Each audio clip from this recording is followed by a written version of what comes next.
Here you see LeBron James taking a stand, of course. So much going on in the United States away from the court, and the athletes have taken on some social responsibility. The I Can't Breathe t-shirt movement, speaking to police brutality and African Americans in the United States. It's a very hot topic right now. But for me, what I thought was awesome was the fact that these guys actually, you know, the giant platform that we all have being involved with the NBA, the fact that so many eyeballs are attracted to what we do and what these players do.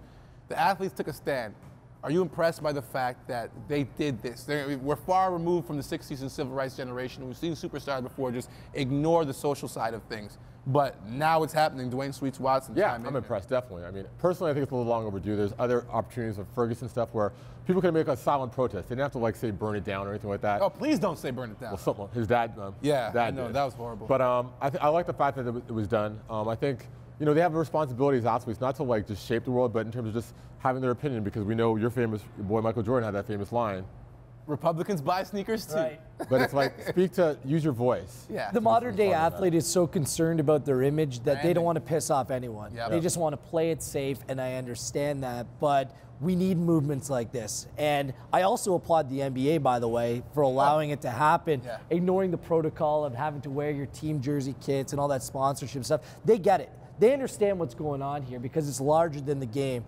It's about the way that we live our lives as a collective. And so there's so much more involved in this. And I'm really happy that the NBA is progressive on this issue, like they've been progressive on so many different things, opposed to the other major sports leagues in North America. I know you guys don't know this about me, but I used to be a hippie. You? No way. I was used to? I was a 90s hippie, went to Fish concerts, Grateful Dead concerts. I love this stuff. I love the fact that they are taking a stand, or they're making a statement. Jordan never would have done it.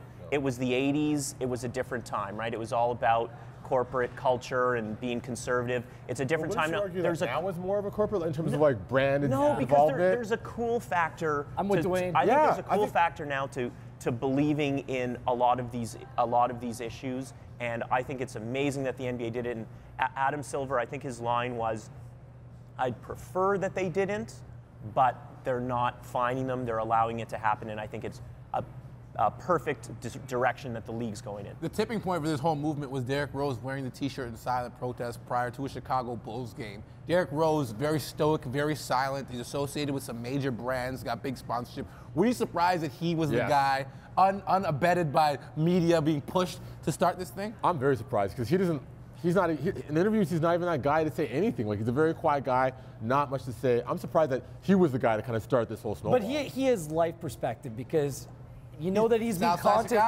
he's been contemplating his NBA future as well. His health is something that from game to game, you don't know if this guy's going to continue on. So sometimes that speaks volumes. If he cannot, you know, play the game of basketball the way that he wants to, this is a way that he can have a profound impact upon the game that is. So I think it's a stand-up move.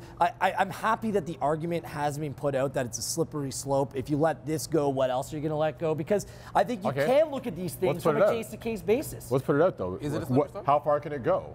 You know what I mean? Like, what is not cool to be talking about? They didn't wear the shirts in the pregame warm-up. They wore the shirts in the pre-pregame warm-up, and that's why they weren't fined. Right. But, I mean, what would you like to see done?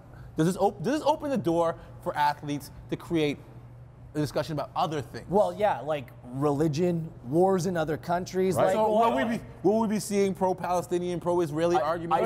I don't think they're going to go there. I think that these topics hit so close to home in the communities where a lot of the basketball players are from or that they identify with, and it has a personal nature to it. I agree. And I think that's why it resonates. But now it's a global game. You have for example, you have Greek players playing in the NBA now. What if you want to protest the European Union? Well, you know what I mean? I think that this can go in various directions. Last year, Grievous Vasquez wore something on his shoe because there was a lot of violence in Venezuela. Exactly. I think that the basketball players are so recognizable more than in any of the other big North American sports. They have this little bit of a platform. I think it's amazing to see them. Agreed.